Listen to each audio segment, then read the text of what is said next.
Hello সবাই, আসসালামু আলাইকুম। আশা করি সবাই ভালো আছেন। আজকে আপনাদের একটা মজার জিনিস দেখাবো। এগুলো হচ্ছে আমাদের মিঠাপুকুরের বিখ্যাত হাড়িভাঙ্গা আম। মাশাআল্লাহ, আমগুলো অনেক বড় হয়ে গেছে। তবে হাড়িভাঙ্গা আম পাকতে কিন্তু এখনো কিছুদিন সময় লাগবে। কিন্তু খুশির খবর হলো এর মধ্যে আমাদের এই গাছটায় আম পাকা শুরু হয়ে গেছে। তবে এটা হাড়িভাঙ্গা না, এটা আমাদের দেশি আটির আম, যেটা একটু আগেই পেকে যায়। আমি এখন গাছে উঠতেছি পাকা আম পাড়ার জন্য।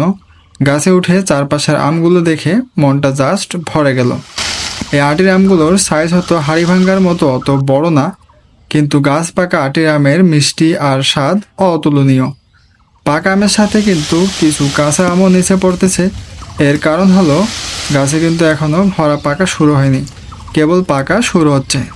তাই ডাল ঝাঁকালে পাকা আমের টানে দু একটা কাঁচা আমও বোটা ছেড়ে নিচে চলে আসতেছে।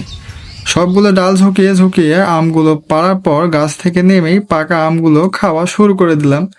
এক কথায় বলতে গেলে সেই স্বাদ। সবাই ভালো থাকবেন। আল্লাহ হাফেজ। আসসালামু আলাইকুম ওয়া রাহমাতুল্লাহি ওয়া বারাকাতুহু।